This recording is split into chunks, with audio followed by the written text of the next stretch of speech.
and actually talking about the concept of, how we impact ourselves. We've also talked about the impact we have on other people. And our next topic really dives into that in the sense of gaslighting. Now, this used to be a fairly common term. It's becoming more of an older term now. So, depending on your age, you might not be familiar with this term, but probably have experienced it, or maybe by accident somehow did a little bit of it yourself. And what gaslighting specifically is it's a form of mental and emotional abuse.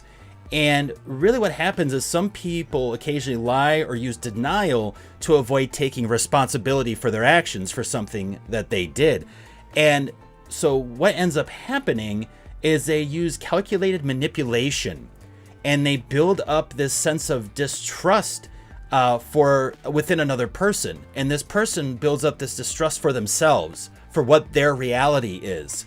And so, for instance, you could say in a situation that, let's say, a person caught their beloved, whatever, stealing money from them. And that person says, oh, well, I wasn't stealing money. I mean, I'm paying our bills with this. And, you're never really good with money. I mean, think about all the money you've spent and all the things you've bought. And, if you keep doing all that spending, we're not going to be able to pay our bills. When really this person is just manipulating them, and they're spending the money on something else. Not on bills at all, but maybe on personal wants, like going to the bar or gambling, or, again, insert kind of our personal weakness or thing that we're kind of addicted to here. And that does happen a lot, whether it's in professional relationships in the workplace, or in personal relationships, whether it's between friends or loved ones, family. This can happen in any sense of the situation, or in any situation, in any sense. And, I did mention too that most of us do this by accident a lot of times in order to win an argument.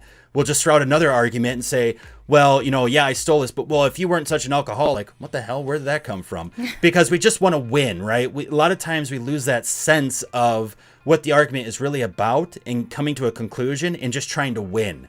But we're not really hitting on that one today, on that sense of the kind of subconscious, accidental gaslighting that we admit and go, okay, that was stupid, I said that. But we're talking about people who are malicious in their intent and consciously know that they're doing this to someone, and that they are actually altering the behavior of an individual for their needs, for their wants. Now, you mentioned too, Tatiana, that there were plenty of situations and examples even in the workplace. Can you kind of list off a few of those or go in depth with kind of what you came across? Oh, sure. There's actually a pretty, funny comic that Sarah Cooper, who's a writer and a comedian, came up with, called, gaslighting for beginners to use at work. And it's just very good examples on this, what the techniques, how gaslighting sort of manifests. Like when somebody asks a question, the gaslighter answers a related question, but it's kind of a simpler, different kind of question. Again, to make the first coworker feel like they're just sort of, they asked a dumb question, right? Because now you're answering a silly question in sort of condescending tone. For example, if someone, is at a meeting and they say, well, how will we measure engagement? And the gaslighter says, oh, well, you just use a spreadsheet. Then you kind of feel dumb, like you even asked that question, but then at the same time, your question was valid and they didn't answer anything, but you might be made to feel like, oh, well, of course we'll just use a spreadsheet, what? And right, it's like, it causes this kind of interesting dynamic. Looking at your phone when someone's talking, and kind of just saying like, oh, go ahead, I'm listening. You can laugh out loud a few times, like just kind of disrespecting them. Even that kind of a simple gesture can also be gaslighting. When you give out instructions, you can be intentionally vague, and then you can blame them because they fucked up, right? For example, someone could come up to someone and say like, collate the numbers. oh, do you mean add them? No, collate. And then later when they're maybe doing it wrong, you can be like, wow, well, you really messed that up. But your instructions, those instructions were vague. You can give instructions that are out of order, otherwise impossible to follow. And of course, that when that coworker is going to invariably mess it up, you can be like, oh, see, you're fucked up. And again, it's another form of gaslighting. And there's a lot more. I definitely encourage you to look it up. Sarah Cooper is the one that made it. Just because, a lot of the times, of course, we hear gaslighting in terms of familial or romantic relationships. Right. But it also quite often happens at work and creates a hostile work environment as well. And it's that sort of, it's that manipulation of that person's reality. But now you're doing it potentially also in front of other people. Exactly. And in the end, that manipulation is all power play. It's to give the person who is gaslighting, who is manipulating someone's reality, a true sense of control and power. And it's most often because they're an addict of something, they're a sociopath, a narcissist. There are plenty of different titles, if you will, that can be donned on one of these people. But in the end, it's all about being treacherous, but still getting what you want out of it. So like in the sense of a relationship, well, maybe this person likes having control of this person, knows that they can continue this up, so they stay in the relationship to continue gaslighting this person because they're getting everything that they need. And they know this person evidently is an easy target because they've continued to fall into it and fall in line with these new created realities. And parents can also gaslight children. Oh yeah. They are children are especially easy to manipulate, especially if it's coming from an adult that they love and trust. Initially the victim may not even realize that they're being affected by it because it can start slow. It can build up over time, and gradually the victim just sort of starts to lose trust in their own instincts, right, and their own perceptions, because they'll say this and this and this is the truth, and the gaslighter will say like no, and sort of whether they stated it out loud or imply that the victim is just crazy and they don't know what they're talking about, and then they potentially also tell them no, this is the truth, and then you're sort of like, well, no, my truth is over here, your truth is over there. Oh, okay, well, maybe I guess I'm the one that's in the wrong. So it can be very damaging, especially if the gaslighter, is someone that you love and trust, right? And oftentimes, and especially in romantic relationships, but in all relationships, most of the time the gaslighter can also be very charming, right? So then it's even harder to reconcile the fact that, like, wait, they're not manipulating me and lying to me and making me feel like that. That's silly. Like, I must be the one in the wrong because look how charming they are. Right. And the gaslighters, of course, also balance out the lying and the manipulation with some truth, right? Because you can't be lying all the time. you gotta kind of pick and choose your battles. So. And that's why we wanted to also bring it up, because it can be very insidious. You may not even realize that it's happening to you. Oh yeah, and this can have the whole sense of gaslighting. Some people can look at it and go, well, what do you mean? Like, how can this be possible? Like, come on, you control your own mind and your own, like, you see things too, just as they do. But in reality, though, we do all view things in a different way. We can both look at the same thing and get something else out of it. Just look at art, for instance. There's a reason why there's abstract art and why it can be so big, or absurdism, why that was created, because people look at it and they come up with their own conclusions. I mean, again, you look at movies who have done this too, where it's like, okay, this incident happened and you get 5 different people's perspectives. They were all there, they all witnessed it, and they may not have a personal, I guess, what do I want to say, like, achievement for saying what they're doing or for what they saw. Like, they don't get any real major benefit, but they'll just say, oh, this is what happened. And you'll get 5 different stories a lot of times. and so, it can be done, because you can start questioning your own reality and go, well, maybe that didn't happen. And again, this is where we're also talking about where there's emotions involved, because these people know how to play on emotions that are gaslighting, because they're going to go for the fact that, oh, well, you love me, so I can manipulate you, and I'm going to have more leeway here because you're going to be more torn. And the more torn you are, the easier you are to manipulate, because you're questioning yourself that much more.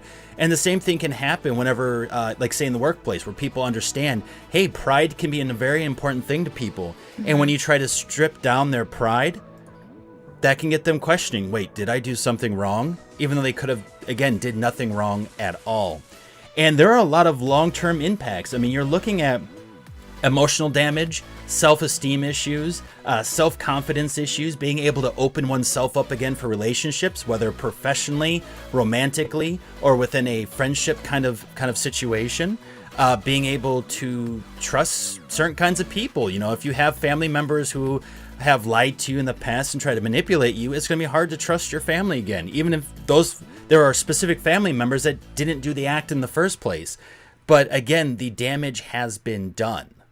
And I think that's one of the biggest things to realize, that this is a long-term process. It's not overnight that you get gaslit, I guess. I don't know what the proper term of that is. Gaslit sounds about right. It takes time, though. You know, it's a progression of many weeks, many months, maybe even years. And so you also can't expect that overnight someone's just going to go, oh, this is complete BS and I'm done with it. And I feel better. This is great. This has been the best thing in my life ever. It's going to take, again, days, weeks, months, years to basically correct all the damage that this one individual did. Right. And as the person, as the victim of gaslighting, it can, you know, you're, I don't know if you guys are familiar with this term, but cognitive dissonance, where, you know, again, you're sort of experiencing this over here, but you're being told this other thing over here. Your brain has to like meld those two versions together and like come up with the reasoning as to why there's difference, right? Or accept one or the other as truth. And so when you are a victim of gaslighting, it might be easier to just say, oh, I must just be crazy. This person that I love and trust can't possibly be doing this to me. So I'm going to go with their version of events. And so it can be difficult too to get out of that and to recover from it, because you're already on their side, right? Like you may have left your side a long time ago. And so it can make it hard for other people to come in and kind of say, no, hey, this person is doing this to you because you're already over there, right? Your cognitive dissonance has been resolved and you decided to go one way or the other. But you also have to realize, you know, that what they're doing is, like Evan mentioned, it's because of that person who's doing the gaslighting. It's not any reflection on you, and that you often can't change that person either. Oh yeah, and you know, this isn't just the people that you know too. I mean, this can happen on a much grander scale. You know, we can honestly see this no matter the country. We can see it in the political arena. You know, you have different parties, different political factions saying, oh, well, you know, don't trust the immigrants that came in here because they're trying to steal your jobs. And also, you know, don't trust the poor because all they do is want your money. And then at the same time, you know, you got people saying, well, don't trust the wealthy because all they want to do is strip more money from you. And again, are there certain situations where one is true and the other one isn't, or vice versa? Yeah, of course. But you do hear a lot of these platitudes or a lot of these generalizations overall, no matter the political party too. You know, not taking any sides here. It's just no matter the political party, you can hear the rhetoric. You can hear what they're putting into their language to put an edge to it, to put on the fact that these people are doing something to you. These people are doing something. And the more and more you hear it, the more you get programmed to go, you know what, these people are doing something to me. I don't know what exactly. There's no real proof. The numbers actually maybe even show the opposite. But these people are doing something to me. And it's really, again, to take attention off of the political party or the individual and to put it off on someone else so they can do what they want to do. Or at times, too, it's just like, well, we need an edgy side. We need an edgy point of view. And we need to get a certain demographic. And this is the way of doing it, is by putting in this type of rhetoric or using these type of platitudes against people So that way they start fighting against one another and they go, oh, well, that person understands me and supports me. So yeah, I'm going to vote for them, even though they've never said a single thing that really benefits that individual. But again, if you go off strong enough platitudes and gaslight enough people, what is reality then? You know, you start questioning, what is reality? Is this actually reality, or is this something that someone kind of trained me or taught me to experience and to live in? You know, and I think we see that a lot. So it doesn't matter whether it's politics, whether it's a family member, friend, it happens. And I think what's important at the end of this is to remember that this is a thing that happens, and that if you are stuck in that situation, you know, reach out to people in your life, reach out to someone for that help. You know, many of these people in this article that we're pulling a lot of this information from even states that many people in these kind of toxic relationships will go to counseling together and will actually be able to move on from it.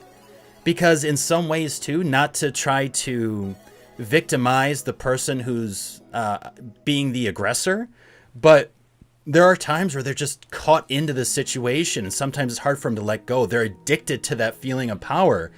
And, you know, it doesn't mean that they can't change, though. Yeah, or that's all they know as well. That's how they kind of grew up, or that's what they've experienced, and that's how they know how to be in a relationship or be around. But at the same time, that doesn't excuse their behavior. No. Right. And if you are the victim of it, it certainly doesn't mean that you have to stay in it or be a part of it. And if this happens at work, or if this does happen, you know, in sort of the public sphere, it also means that you don't have to sit silently and take it either. But yeah, getting help, whether it's seeking counseling or getting a support system that can help you with that, to really help validate your reality, is key for sure. Because once you acknowledge what's going on, it'll be easier to, you know, detach and stop believing or reacting to the lies, and you'll be able to actually see what's going on, even though you may feel like you still want to preserve that particular relationship in whatever form it is. Exactly. And there are two really good resources I want to share with you in case you are potentially thinking that you are in a specific situation, or you know someone in that situation, or you're just intrigued on the subject more.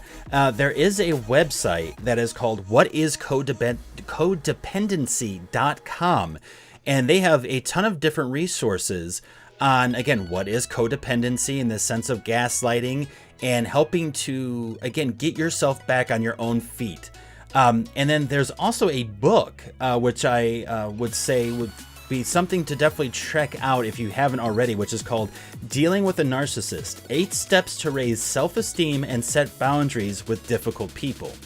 Again, we always, I think overall, deal with difficult people in many different situations. So even if you're not in a kind of codependency sort of situation, I feel like this book is great for many people just working or being around a lot of very different minded individuals. And, you know, how do you better work with them, better understand them, and try to cohabitate, or as best as possible, move forward and move on.